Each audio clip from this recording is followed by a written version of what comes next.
అందరికీ ట్రెండీగా ఉన్న లాంగ్ హెయిర్ కావాలంటుంది, కానీ ఒకటే ప్రాబ్లం, మన హెయిర్ ఎంత లాంగ్ అయితే పెరుగుతుందో అంతే ఎక్కువ ప్రాబ్లమ్స్ అయితే మన హెయిర్కి అయితే వస్తూ ఉంటాయి. Hair fall, dandruff and mainly dryness. కానీ ఇవి ఇగ్నోర్ చేశారంటే కొన్ని ఇయర్స్కి హెల్దీగా ఉండే మీ హెయిర్ ఇలా తయారవుతుంది. Today in this video I will show you how to maintain your hair in just 5 steps. So let's get started. Step 1, cleansing. Cleansing అంటే జస్ట్ హెయిర్ వాష్ చేయడం కాదు, స్కాల్ప్ని క్లీన్ చేయడం. డైలీ మనం బయటికి వెళ్దాం, పొల్యూషన్, స్వెట్, డస్ట్ ఇవన్నీ మన scalp మీద రెస్ట్ అవుతాయి. అందుకే రెగ్యులర్గా స్కాల్ప్ని క్లీన్ చేయడం చాలా ఇంపార్టెంట్. అందుకే మనం షాంపూని యూస్ చేస్తాం. బట్ ఫస్ట్ ఒక ఇంపార్టెంట్ విషయం మర్చిపోకండి, మీరు షాంపూని యూస్ చేసి హెయిర్ని జస్ట్ క్లీన్ చేస్తున్నారు అంతే.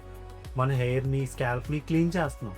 షాంపూ వల్ల మన హెయిర్ ఏం థిక్ అయిపోద్ది, అలానే ఓవర్ నైట్లో షైనింగ్ అయితే రాదు. పోనీ లాంగ్గా థిక్గా పెరుగుతుందా? అసలే ఉండదు. షాంపూయింగ్ అంటే just cleaning. Shampoo equal to cleaning, that's it. మరి నెక్స్ట్ క్వశ్చన్, వీక్లో షాంపూయింగ్ ఎన్నిసార్లు చేయాలి? చాలా ఈజీ, అది మీ లైఫ్ స్టైల్ మీద బేస్ అయ్యాం. మీరు కనుక అవుట్ సైడ్ ఏరియాలో వర్క్ చేస్తుంటే ఫ్రీక్వెంట్గా 3 to 4 days హెయిర్ వాష్ చేసుకుంటే చాలా మంచిది. అదే ఇండోర్ ఏరియాలో మీరు కనుక ఉన్నట్టయితే weekly 2 to 3 times is enough. ఇప్పుడు చాలా పెద్ద క్వశ్చన్, అరే ఏం షాంపూ వాడాలి?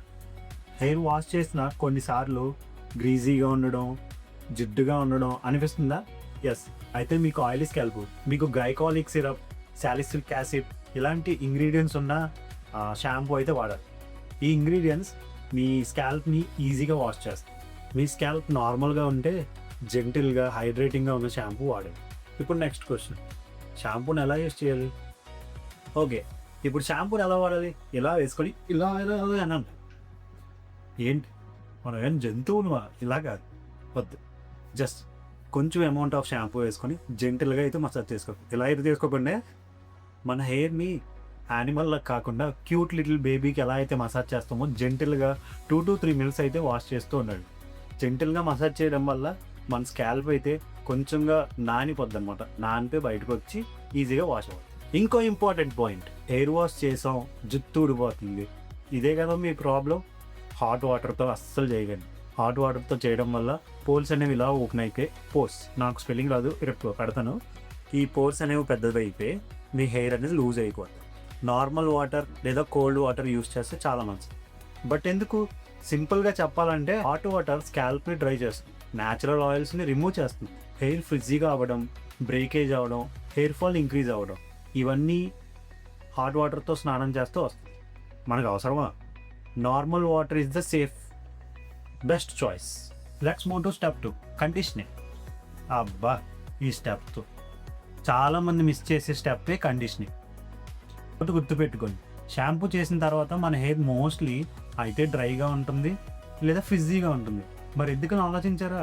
షాంపూయింగ్ చేయడం వల్ల మన హెయిర్ క్లీన్ అవుతుంది, అంటే ఒరిజినల్ న్యాచురల్గా వచ్చే ఆయిల్స్ అన్నీ రిమూవ్ అవుతాయి. సో కండిషనింగ్ అనేది చాలా ఇంపార్టెంట్. కండిషనర్ మన హెయిర్ని మాయిశ్చర్గా చేసి సిల్కీ అండ్ షైనీ అండ్ థిక్గా గ్రో చేస్తుంది. మరి కండిషనర్ని ఎలా యూస్ చేయాలి? ఫస్ట్ షాంపూతో వాష్ చేసుకున్నాక ఎక్సెసివ్ వాటర్ని రిమూవ్ చేయాలి. మీ హెయిర్ లెంత్కి తగ్గట్టుగా కండిషనర్ తీసుకొని జెంటిల్గా జస్ట్ హెయిర్కి మాత్రమే అప్లై చేయండి. ఎందుకంటే కండిషనర్ అనేది ఆయిల్ ఇంక్రీజ్ చేస్తుంది, సో స్కాల్ప్ మీద పడితే చాలా డేంజర్. కండిషనర్ అప్లై చేసిన 2 to 3 minutesకి అలా వదిలేయండి. లీవ్-ఇన్ కండిషనర్స్ వాడితే మరీ మంచిది. ఇంకో ఇంపార్టెంట్ విషయం, మార్కెట్లో 2-in-1 కండిషనర్ షాంపూస్ అయితే వాడకండి, అదొక పెద్ద స్కామ్. సపరేట్గా కండిషనర్ ఒకటి, షాంపూ ఒకటి యూస్ చేయడం చాలా best. Now step 3, dry it. Hair wash చేసుకున్న తర్వాత చాలామంది జనరల్గా చేసిన తప్పు ఏంటంటే టవల్తో హెయిర్ని గట్టిగా రబ్ చేయడం. ప్లీజ్ అలా చేయకండి. వెట్ హెయిర్ అనేది చాలా వీక్గా ఉంటుంది. మీరు అలా టవల్తో రబ్ చేస్తే బ్రేకేజెస్ కానీ హెయిర్ రూట్స్కి డ్యామేజ్ అయితే అవుతుంది. సో టవల్తో సాఫ్ట్గా జెంటల్గా రబ్ చేయండి. లేదా మా వల్ల కావట్లేదు అనుకోండి, మైక్రోఫైబర్ టవల్స్ అనేవి ఉంటాయి, లింక్ పెడతాను డిస్క్రిప్షన్లో, చూడండి. మైక్రోఫైబర్ క్లాత్ని జస్ట్ అలా ప్రెస్ చేయండి, హెయిర్ మీద పెట్టి జస్ట్ అలా ప్రెస్ చేస్తే అదే హెయిర్ని అనేది వాటర్ని అబ్జర్వ్ చేస్తుంది.